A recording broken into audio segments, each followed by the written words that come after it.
So Darwin is the first one of them.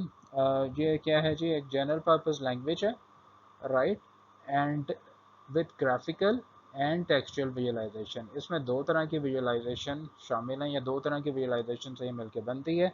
One is graphical visualisation and the other one is textual visualisation.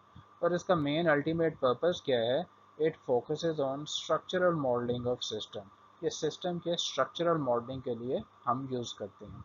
इससे हमें एक चीज़ ये भी पता चलती है कि अगर ये स्ट्रक्चरल मॉडलिंग पे इसका फोकस है, यानी मेन चीज़ स्ट्रक्चरल मॉडलिंग है जिस पर डार्विन फोकस कर रही है, इट मीन्स डार्विन का जो एब्स्ट्रैक्शन लेवल है वो हाई है। और in other words we can also say that Darwin language high abstraction level पर आर्किटेक्चर को मॉडल करने के लिए हम यूज़ करते हैं।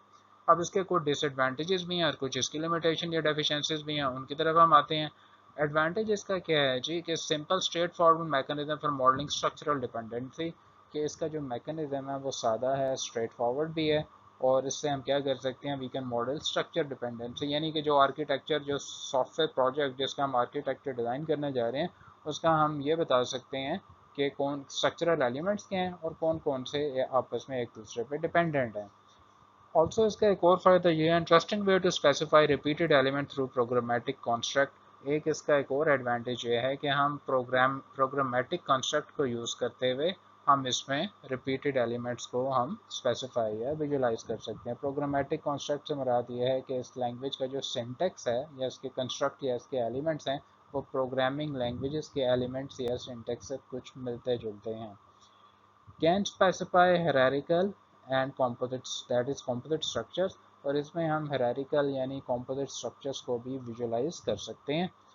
ये तो हो गए इसके फ़ायदे। अब इसके कुछ डिसएडवांटेजेस भी हैं। Limited usefulness beyond simple structural modelling.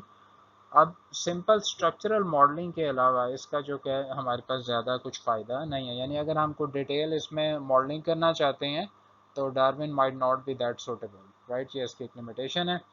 और इसके अलावा इसकी एक और लिमिटेशन ये है जी कि no notion of explicit connectors. इसमें हम कनेक्टर्स को एक्सप्लिसिटली हम इसमें कनेक्टर्स को विजुलाइज नहीं कर सकते, राइट।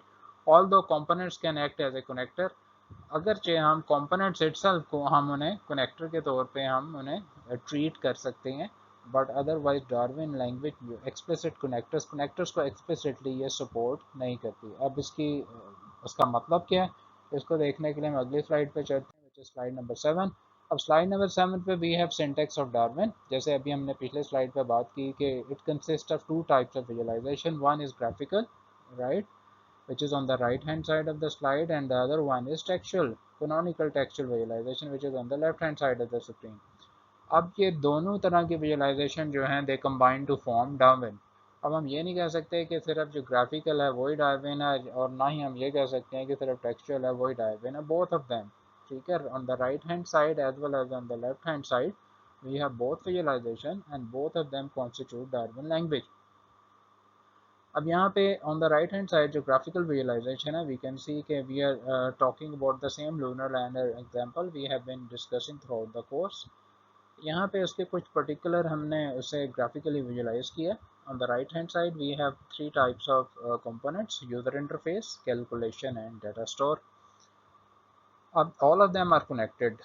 अब हमने इसी किस्म की जो विजुअलाइजेशन है वो इनफॉर्मल ग्राफिकल मॉडलिंग में भी यूज़ की थी, but here the syntax is slightly different.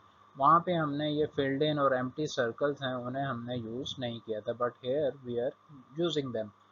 First of all, if we talk about user interface is actually receiving calculation service, and it is also receiving lender values from data store. अब data since it is using lender values from the data store या ये data store से lender values receive कर रहा है, that's why user interface is having an empty circle. ठीक है, and on the other hand, since data store is providing lender values, we have modeled a filled in circle into the data store component. And what data store is doing, it is providing blender values to not only user interface but also to the calculation component. अब calculation component भी same lander values को data store से use कर रहा है, that's why we have model an empty circle with the calculation component. और lander values चूंकि ये गेट कर रहा है, that's why we have textually realised lander values here within the calculation component. ठीक है, I hope this is visible, I am talking about this one. ठीक है, lander values. Now, calculation service or calculation component is also providing calculation service to the user interface. Since it is the provider, यहाँ हमने filled in circle use किया और correspondingly user interface के component के अंदर हमने calculation service, क्योंकि ये calculation service को use कर रहा है और वो calculation service कहाँ से आ रही है? From the calculation component, right? And जैसे कि पहले भी आपको बताया गया कि user interface will always receive values, चाहे वो लेंडर वैल्यूज़ वैल्यू है फ्रॉम द डाटा स्टोर और calculation service from the user interface. अब यहाँ पे एक चीज़ ध्यान में रखें कि we have use try to use the proper naming convention, और in other words we have made sure that we ensure name consistency. अब नेम, जैसे कि हमने कैलकुलेशन के अंदर कैलकुलेशन सर्विस को हमने टेक्सचुअली विजुलाइज किया है और सेम ही नेमिंग कन्वेंशन हमने यूज़ किया for the user interface. Same नाम, बिल्कुल सेम ही टेक्सोनॉमी हमने नेमिंग कन्वेंशन के लिए यूज़ की है। इसी तरह लेंडर वैल्यूज़ के लिए भी, अब lender values has been used by all three components, ठीक है, and we have written the same, we have used the same naming convention, same taxonomy for writing lender values. We can see के हमने consistently इसे use किया। Now this is very important to graphically visualise any architecture, because चाहे वो textual visualisation है, graphical visualisation है, naming convention, it is very important to take care of naming convention. अब एक और चीज़ जहन में रखें कि अगर हमने आर्किटेक्चर को मॉडल करना है यूजिंग डार्विन, बेहतर स्ट्रैटेजी ये है कि we need to graphically visualize the architecture first, because textual visualization will always be dependent on the graphical visualization. अगर graphical visualization ठीक होगी तो पॉसिबली हमारी टेक्सचुअल विजुलाइजेशन भी ठीक ही होनी चाहिए, लेकिन अगर ग्राफिकल विजुलाइजेशन में मिस्टेक है, गलती हैं, तो जो टेक्सचुअल विजुलाइजेशन जो कि उसके अकॉर्डिंगली होगी वो भी ऑफ कोर्स ठीक नहीं होगी। सो ग्राफिकल विजुलाइजेशन पे very much attention to the graphical visualization, because textual visualization should be based upon our graphical visualization. Now on the left hand side we have textual visualization. अब हम सारे के सारे component को यहाँ पे textually visualize करेंगे। First of all we have component data store. component data store left hand side पे हम देख सकते हैं there is component data store on top, ठीक है। And what is inside the component data store. अब ये चीज़ ध्यान में रखें कि हमने वही प्रोग्रामिंग कॉन्स्ट्रक्ट यूज़ कर रहे हैं, starting and ending braces. Component data store will always provide lender values, ठीक है, यह हमेशा वैल्यूज़ प्रोवाइड करेगा। कौन सी वैल्यू प्रोवाइड करेगा? Lender values. Know the second component which is component calculation, उसके लिए भी हमने again starting and ending braces use किए हैं और एंड में सेमी कॉलन हम यूज़ कर रहे हैं at the end of each statement. Component calculation will always require lender values, ठीक है, और lender values कहाँ से रिक्वायर करेगा? From the data store, and it will always provide calculation service, ठीक है, और कैलकुलेशन सर्विस ये कहाँ किसे प्रोवाइड करेगा? यूजर इंटरफेस को, right, and then braces close. Third one is component user interface. अब component user interface will always provide all values from other components. For example, here it requires calculation service. Calculation service कहाँ से आएगी? Calculation component से, and also it will require lender values. Lender values कहाँ से आएंगे जी? Data store से। अब यहाँ तक हमने in the upper part what we have done is we have hierarchically described the structure, ठीक है, हमने जो एप्लीकेशन का स्ट्रक्चर है हायरार्किकली डिफाइन कर दिया कि like in our application we have three components, user interface, calculation and data store, and each one of them will either require values or provide values or do both of them. In the second part of the textual visualization, what we are going to do it, we will actually describe the whole, we will actually visualize the whole application. For example, हमने यहाँ कहा है component lunar lander, ठीक है, starting brace. अब within the component what we are trying to do is instantiate inst, let's instantiate user interface with u, ठीक है, calculation को सी के साथ इंस्टेंशिएट कर दो, डाटा स्टोर को डी के साथ, यानी उनके first alphabet of each one of them. Then what we need to do is bind, we need to bind. अब बाइंड किसे करना है जी हमने? We need to bind C dot lander values, ठीक है, C stand for calculation, with the D dot lander values, यानी data store की जो लेंडर वैल्यूज हैं उसे बाइंड कर दो कैलकुलेशन के लेंडर वैल्यूज के साथ। इसी तरह यू डॉट लेंडर वैल्यूज, यानी यूजर इंटरफेस की जो लेंडर वैल्यूज हैं उसे बाइंड कर दो डाटा स्टोर की लेंडर वैल्यूज के साथ। इसी तरह यूज़र इंटरफेस की जो कैलकुलेशन सर्विस है उसे बाइंड कर दो कैलकुलेशन सर्विस के साथ। आपको याद होगा कि पिछली स्लाइड में हमने ये पढ़ा था कि डार्विन का एक फ़ायदा ये है कि ये स्ट्रक्चरल डिपेंडेंसीज को बताती है, ठीक है, with in the components of the corresponding software application, जिसका भी हम आर्किटेक्चर जो है वो विजुलाइज करने जा रहे हैं। तो here actually through binding we have actually visualize the structural dependency, यानी कैलकुलेशन जो है सीड और लेंडर वैल्यूज, यानी कैलकुलेशन जो है वो एक्चुअली लिंक्ड है डिपेंडेंट इसकी और डेटा स्टोर के दरमियान डिपेंडेंसी है, और वो डिपेंडेंसी किस कॉन्टेक्स्ट में है, लेंडर वैल्यूज़ के कॉन्टेक्स्ट में, यानी कैलकुलेशन की जो लेंडर वैल्यूज़ हैं वो सेम ही होनी चाहिए जो कि डेटा स्टोर में कॉरस्पॉन्डिंग लेंडर वैल्यूज़ हैं। इसी तरह यूज़र इंटरफेस की जो लेंडर वैल्यूज़ हैं वो कॉरस्पॉन्डिंग डेटा स्टोर की लेंडर वैल्यूज़ के सेम ही हो, यानी कि जब यूज़र इंटरफेस एक्वायर करेगा लेंडर वैल्यूज़ तो वो वही होनी चाहिए जो कि कॉरस्पॉन्डिंग डेटा स्टोर में स्टोर हैं।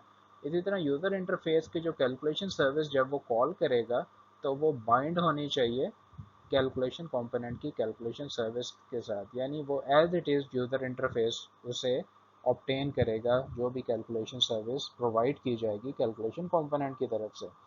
Now this is the basic we can say that Darwin illustration. It has both graphical as well as textual visualization. अब जैसे हमने इसका एक डिसएडवांटेज की भी बात की थी कि there is no notion of explicit connectors in it Darwin language itself. अब यहाँ पे जैसे इसका मतलब ये है कि यहाँ पे हमने एज सच हमने बात तो कर दी कि देर आर कनेक्शंस बाइंडिंग, लेकिन हमने एक्सप्लिसिटली ये मेंशन नहीं किया है कि ये वाला कनेक्शन एक्चुअली इस्टेब्लिश कैसे होगा। इन अदर वर्ड्स हमने इन सिंपल वर्ड्स हमने कनेक्शन की डिटेल्स जो हैं वो मेंशन नहीं की। We have just discuss at the high abstraction level की आपस में इंटरलिंक्ड हैं, but there is no mention of any details कि इंटरलिंकिंग एक्चुअली हुई कैसे है। But still having said that Darwin is a very good, very effective and efficient tool to describe structural dependencies of the software application we are trying to visualize in terms of architecture. It is simple to understand also because it uses programmatic concept। जो हमारी textual visualization है उसमें हमने जो symbols जो elements use किए हैं वो काफ़ी हद तक सॉफ्टवेयर कोड से मिलते जुलते हैं, बट दैट बीइंग सेड ये एग्जीक्यूटेबल कोड बिल्कुल नहीं है। It appears to be some sort of a code, लेकिन ये एग्जीक्यूटेबल नहीं है, लेकिन इसको समझना फिर भी रिलेटिवली आसान है because it is similar to a programming language code. I hope this is clear. On the slide, try to discuss another example corresponding to Darwin. अब यहाँ पे भी we can see we have two types of visualizations. One is graphical on the right hand side. First try to understand this graphical visualization क्योंकि इससे क्या हमारा काम आसान हो जाएगा and we will be able to better understand the textual visualization. अब now we appear to be talking about a web application here. और web application में we can see कि यहाँ पे हमारा एक web server component है।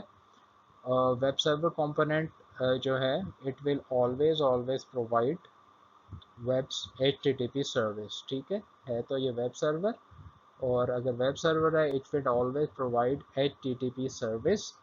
And on the other side we have web client components, ठीक है, ये हमारे पास वेब क्लाइंट है, और वेब क्लाइंट में वी कैन सी कि web client will always require HTTP service, चाहे पहला क्लाइंट है, दूसरा क्लाइंट है या n-1 क्लाइंट है, ये सारे के सारे क्या हैं HTTP सर्विस जो हैं वो रिक्वायर करेंगे।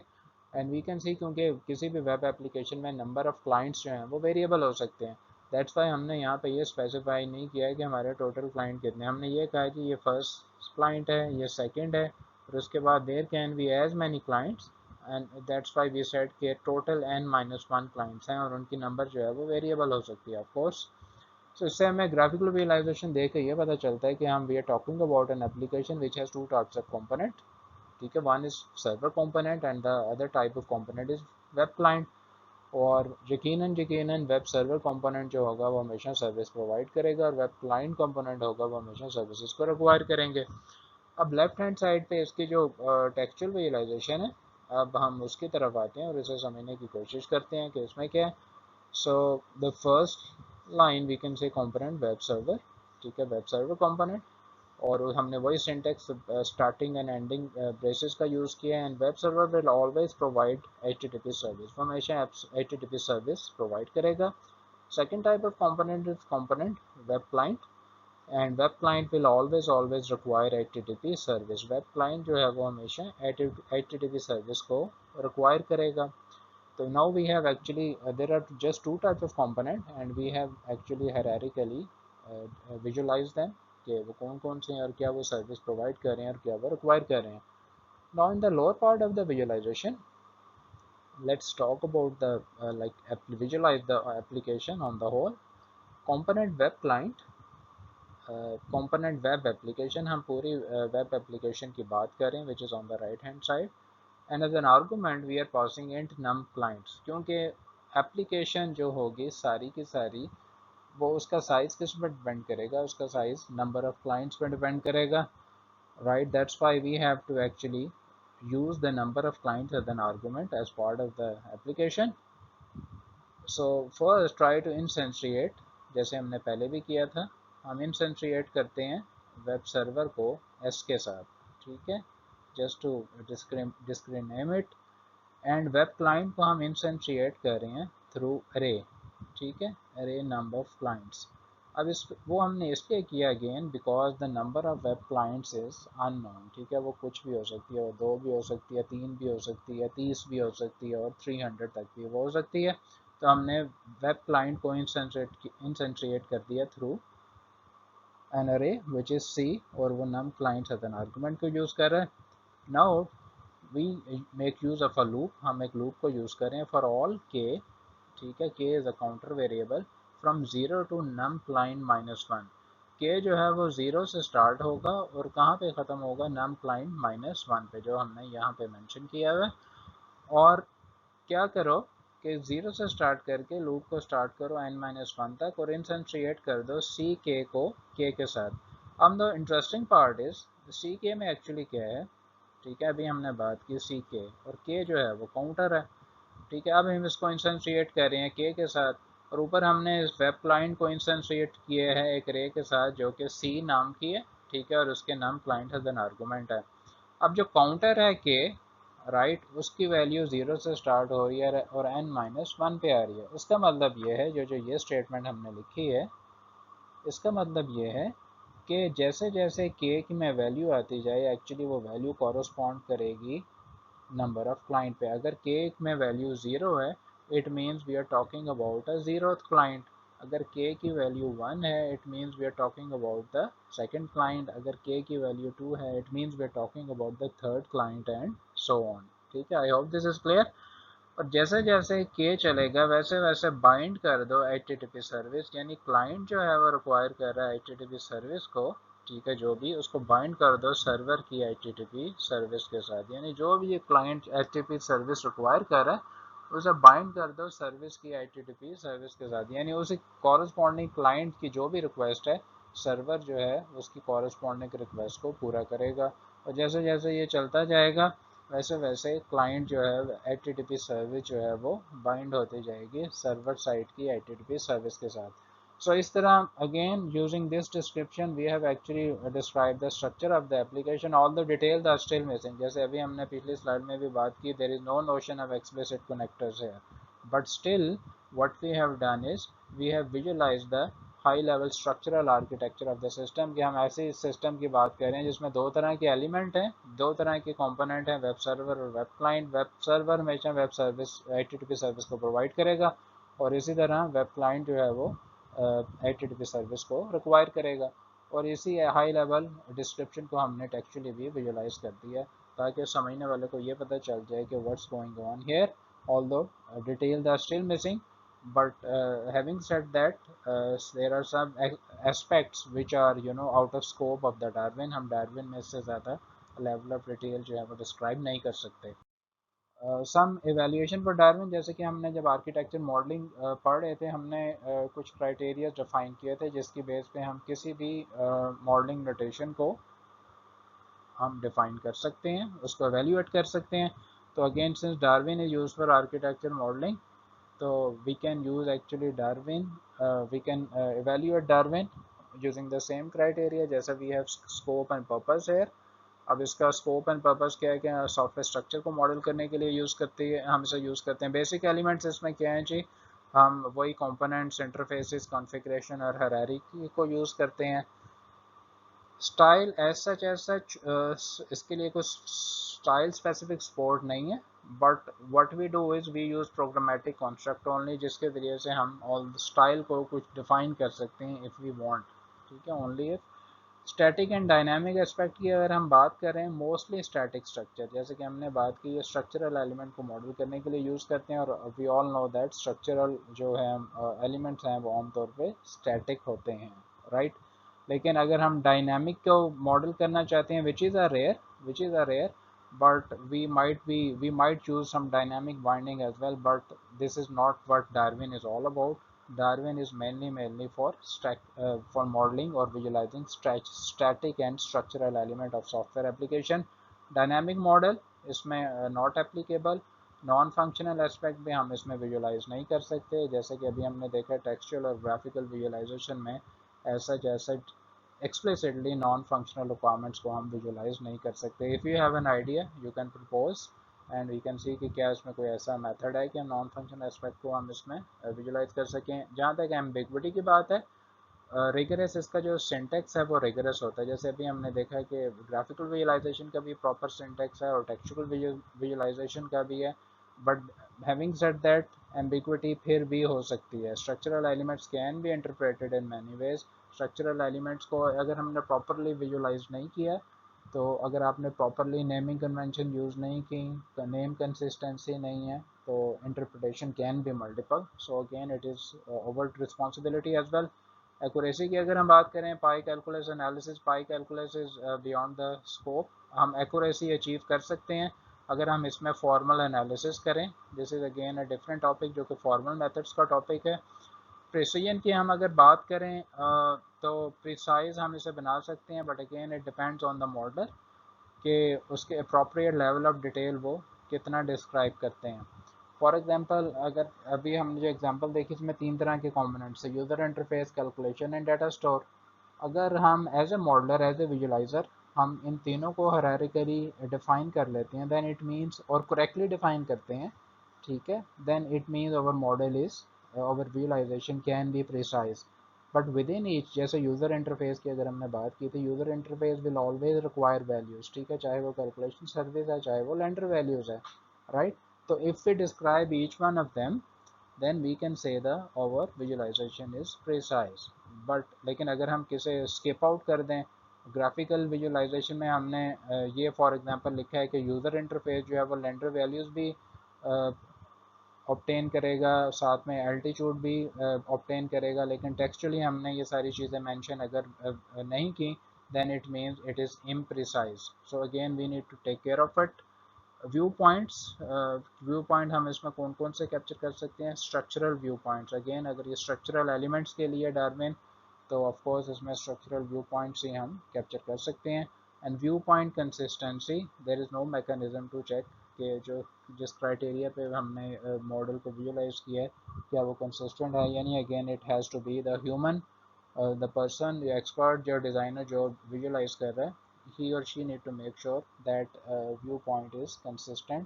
और वो तभी पॉसिबल है कि जब हमने स्ट्रक्चरल व्यू पॉइंट्स को या व्यू पॉइंट्स को हमने प्रॉपरली विजुलाइज किया हो। आई होप दिस इज